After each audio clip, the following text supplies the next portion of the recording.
these cameras have been effective over the years.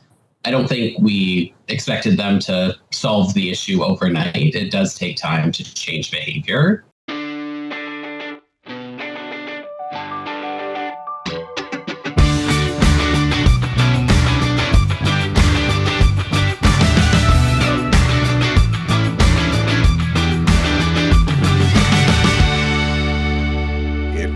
Monday. Hope you had a great weekend. Welcome back to Closer Look with Michael Friscoletti.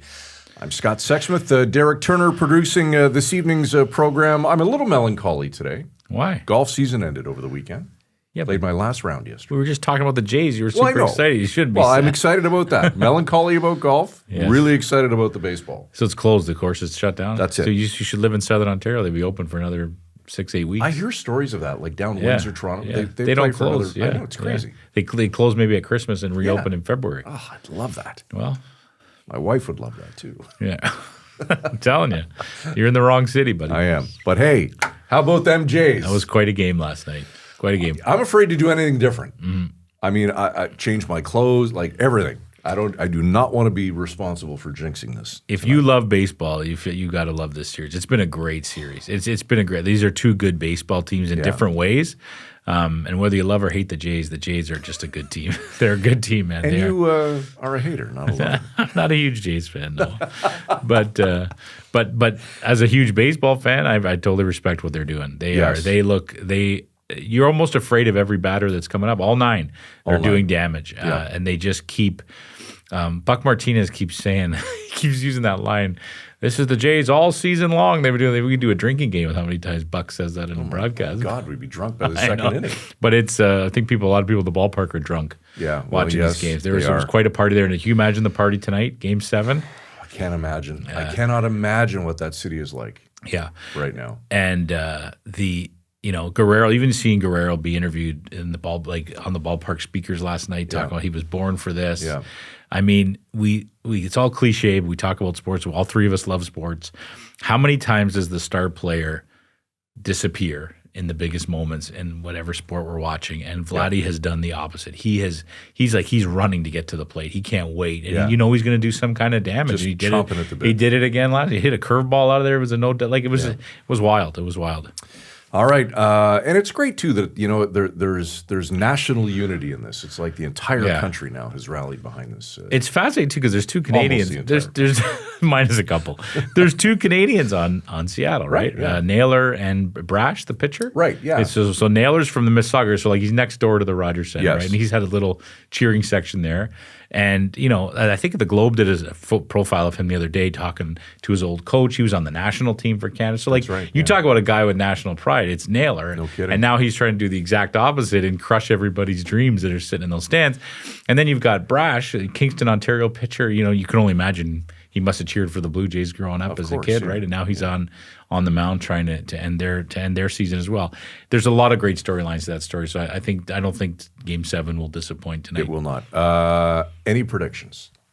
I think Seattle's going to win. Do you really? I do. I do think Seattle's going to win. Interesting. I do. I just have I have a feeling that Cal Raleigh's very angry. Yeah, and he should be. He has to atone for a couple of wild pitches or pass balls. Yes, he does. A couple of some strikeouts. And that lineup is scary too. Now they haven't shown it as consistently the series as the Jays have. It seems they're just so consistent up and down that lineup. But who's pitching for Seattle tonight? Kirby. And who's going for the Jays? It is. It's not Gossman, right? No, everybody's a believer tonight. Oh, Bieber, right? Yes. Yeah, I don't know. Does Bieber have another great start in him? And it's another great storyline, right? The Jays made the big trade for this guy who was injured all year. Yeah. That he would pitch in these moments because he was a good pitcher when he's healthy. Yeah. And here he is. The fate of a nation. I'm going to go on record and say 4-1 Toronto. 4-1 Toronto. 4-1 Toronto. All right, I will say 7-3 Seattle. 7-3 Seattle. Derek? 5-2 Toronto. 5-2 Toronto. What was yours again? 4-1 All right, here we go. All right. We won't tell We'll replay this tomorrow. That's right, and we won't say on the air how much we actually bet. Exactly. It's a lot of money. 8:08. Odds first pitch. Yeah, odds are subject to change. Odds are very much so, as are the results. Sorry to cut you off there, That's okay. 8:08 first pitch on Sportsnet. Okay, let's get to speed cameras. Several protests happening around the province today.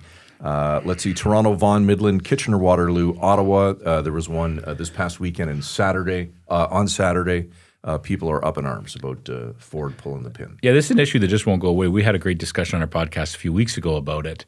Doug Ford says that these speed cameras are a cash grab. They're not fair. They're trying to rip people off, and we're going to get rid of them. We're going to outlaw them. And, of course, most municipalities are feeling the other way. They're saying these are causing traffic to slow down around schools. It's saving lives. And all the revenue, if there is any revenue generated, is going toward other traffic improvements. Right. Just on Friday, more than a dozen former police leaders wrote a letter to Ford urging him to change his mind on this. We're talking about the former chiefs of police in Peel, Halton, Niagara, Ottawa were included in that letter. And they're saying that these devices are highly effective at changing dangerous driving behaviors and reducing collisions and serious injuries at problem locations. So this issue made a lot of headlines a few weeks ago, and it seems to be one of those things that's not going to go away. Like this is the people who are against Ford's idea are not going to go down without a fight. It raises it's a great example of, the emotion versus facts, right? Mm-hmm. There's lots of research out there that says that these things do what they're supposed to do, that they lower speed, that they save lives. And then there's the other argument being the cash grab argument. But as we've talked about, you could use that argument for so many things. Of course you could. Why do they have OPP on the 400 highways? Absolutely. Is that a cash grab? No. I mean, you get frustrated. People drive idiotically. That's right, why. Because I'm driving on the 400 and I see some guy going 185 weaving around me. Hopefully he gets caught on those tickets. Yeah. So, the cash grab, and we've talked about a stupid example too, but like building permits. If you want to build a deck in your yard, you've got to pay for a building permit. Absolutely. It's for safety reasons. Yep. It's to make sure things are done properly. Yep. You could say that's a cash grab. Man, we could spend a whole episode just talking about the taxes we pay and the things we think are a cash grab. So it'd be interesting to see if how Ford continues to approach this. Because the other thing too is, Ford's very much a law and order premier, talks all the time about tougher bail rules and tougher judges. And these are lots of chiefs of police who are saying to him, hey, Doug, this is the wrong move. So I wonder if he'll soften on this. It'll be really, really interesting to see. Seeing all those protests this morning and this open letter from the former chiefs, it's a good opportunity to revisit the discussion that we had on the podcast. It's still very relevant. We had Jack Howen, one of our reporters at the Trillium, who really dug deep into this and explained how it was working in a lot of different municipalities. We had Michael Stewart from the Canadian Automobile Association, a safety expert, talking about the research that's been done around these speed cameras. And we also had Pam Fusilli, who's the CEO of Parachute Canada, the injury prevention charity. It was a great discussion, so I think it's just a perfect time to revisit it and listen to what they had to say. Let's start with the basics, if we can, Jack. What specifically did the Ford government announce last week, and what was their motivation? Well, the Premier announced on Thursday that he was going to ban speed cameras in municipalities. As for the motivation, this is something that he's been talking about for a little while now, floating, talking about how unfair the speed cameras are and how they're being used as what he describes as a cash grab. By cities and towns, dinging people for, breaking the speed limits, which he feels is unfair. All right, there's lots to break down about this announcement. Jack, I want to stick with you for a second if I can. Doug Ford says he's taking action because these cameras are nothing but a cash grab for cities. Is he right? Well, it depends on who you ask. Many cities that have implemented speed cameras, the funds that they get go largely towards paying the companies that run the speed cameras. In Guelph, for instance, Guelph today did a report on the fact that the city only keeps about 15% of the revenue, the rest going towards the company that runs them. And in a lot of cities, the revenue that they do have to play with goes to a dedicated traffic safety fund. So it's spent on things like signage, roundabouts, speed bumps, that kind of thing. So it's essentially outsourcing paying for road safety measures to speeders, as opposed to putting that on the property tax base. Not every city does that. Some cities just put them in general revenue. But the Premier last week and before has implied that that practice is widespread and that cities are making money hand over fist through this. Pam, I see you shaking your head. Can I bring you into the conversation? When you hear about the cash grab argument, what goes through your mind? Yeah, I just don't think it's founded in real data. As Jack said, the municipalities I've talked to, they have their expenses in running the speed cameras, and then they mostly direct the money to road safety initiatives. I mean, if you think about other fines that you pay for red light, for parking infractions, nobody's questioning those as cash grabs. Where so it's one of the tools in the toolbox, and to say that this is primarily a cash grab, I just think is totally unfounded. It's a great point. I was going to ask a similar question to Michael. There's a lot of safety measures that cost money, whether it's police enforced speeding tickets or building permits, for example. Yeah. What do you think about that when you hear the Premier using that as the justification for the change? I think it's really important when it comes to automated speed enforcement to remember why we got it in the first place. It was for keeping schools safe. Municipalities were having an issue with speeding around schools. And automated speed enforcement was a tool that they were given the authority to use. And it's been there. We know through our survey data and through research from Sick Kids and Toronto Metropolitan University that these cameras have been effective over the years. I don't think we expected them to solve the issue overnight. It does take time to change behavior. And I think that's what's really important to that automated speed enforcement conversation is why they were there. They were never meant to be gotcha moments. They weren't necessarily meant to be these big revenue generators, and any revenue that did come, municipalities were going to use those funds back into road safety programs, which is what CA supported back when we were first having these conversations. So it's just really important that kind of through a lot of this rhetoric to remember why they were there in the first place, which is road safety.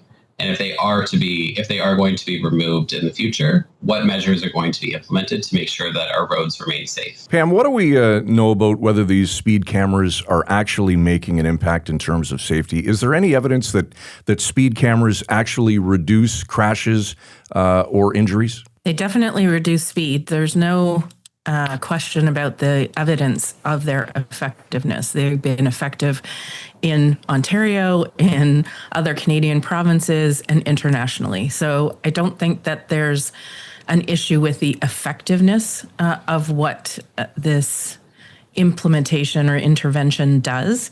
And again, it's, as Michael said, it's one tool in the toolbox. There's lots of other things that are being done in communities that are looking at road safety. These speed cameras are not catching people 1 or 2 or 3 kilometers over the speed limit. They're, according to Brampton's mayor, the cameras are set to send out tickets for 11 kilometers over the posted limit, so 10 kilometers over. So they're not being issued for a few kilometers over. And if people are saying that, they need to check the speed limit in the zone that they were given the ticket, because that is just not the case. And we know, from the work that Parachute has done and many of our colleagues across the country, that, for every 1.6 kilometer reduction in average speed, collisions are reduced by 5%. So 10 kilometers over really makes a difference. And you can see that when you look at the data that show that, a pedestrian, if they're struck at 50 kilometers an hour, are 6 times more likely to be killed than one struck at 30. So if we're talking about a 10, even 15 kilometers over, you're still looking at 4, maybe 5 times more likely to be killed if you're struck by a vehicle. So, the incremental kilometers do make a difference, but they're not being sent out for just 3, 4, 5, 7, 8, 9 even. It's a significant amount of speed over the posted limit. So if we're not going to adhere to posted maximum speed limits, what is the point of posting a maximum speed limit? Good point. That's a very important point. Thanks, Pam. Jack, I'm not quizzing you here, but you did have a lot of great stats in your latest piece about how this has lowered speeds in a lot of different communities. What did you find as you poked around? Yeah, so in the announcement, the Premier was quite emphatic that the cameras are not working. They're not slowing people down. His argument was essentially that when you look at the number of tickets issued, he pointed to one camera in Toronto that issued 65,000 tickets in 3 months. He said if the cameras were working, there wouldn't be any tickets issued. Yeah. And while that argument is, kind of appealing on a simplistic level, when you actually look at the data, the cameras are slowing people down, definitely. There was a study from TMU and Sick Kids that found that the cameras cut speeding by 45% in school zones in Toronto. Brampton City staff found that average speeds dropped by 9 kilometers an hour in speed camera locations. In Mississauga, it was 9 kilometers an hour across the city, and 14 kilometers an hour in the camera zones. Waterloo, 15K. Essa Township saw 29% speed reduction. Yeah, I mean, the evidence is there that they do in fact work. What do you think? Do you support the speed camera? Well, I mean, look, I don't want to make this dumb this down, but if you break the speed limits exist for a reason, and if you break them excessively, you're rolling the dice that you're going to get caught, whether by a speed camera or by a police cruiser. I mean, that's just the reality, right? If you're not speeding.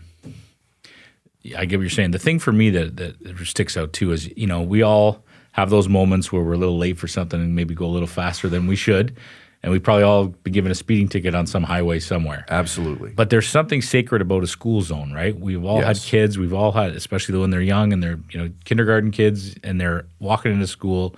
I don't want anybody to be going more than 2 kilometers an hour around that school. No. And if there's any kind of tools that help make sure that's the case, whether it be speed bumps, crosswalks, or speed cameras, it seems crazy that you would change that. Everybody wants safety, and because the reality is there have been those rare tragic cases where a kid is killed around a school, and it's because of a speeding driver who's not paying attention or for whatever reason. So to me, if it works that way, it's hard to argue that. I mean, I understand the government's going to argue a different way, and they have a different feeling on this. But if it's about protecting kids around schools, who's going to argue with that? There is no argument. There you go. Okay, before we go, a couple of quick points. The legislature began sitting again today. Interesting to watch Minister Piccini just getting grilled over the Skills Development Fund, particularly by Marit Stiles and Chris Scott. Nowhere to be seen. Yes, I saw a photo of his empty chair, his new chair in the legislature, because he's been bumped to the back row, I believe. Is that how it works? If you're an independent MPP, you're in the back row. The back in the corner. The back in the corner, yeah. And he was not there as of this morning. We'll see if he shows up throughout the day. And as we talked about on the podcast, he's not obligated. He's not required. No, it's kind of like your employer are the constituents, and if he sticks around and doesn't ever want to go back to the legislature, the ultimate verdict will be come election day if he's reelected. But that story is there's still a lot more to unfold on that. And he's for the record, he's told the public that he's on a quote short leave. And is going to come back and continue to do what he said is his dream job, represent the people of Sault Ste. Marie. So we shall see, Scott. We shall see. Time will tell. All right, that's it for us tonight. An important ball game to be watched by this country. And the three of us. Tonight's show, as always, produced by Derek Turner. For Michael Friscolanti, our editor-in-chief here at Village Media, I'm Scott Sexsmith. Thanks for watching. See you tomorrow night at 7 right here on Closer Look. Frisco and Scott's Wardrobe provided in part by Moores, Sault Ste. Marie.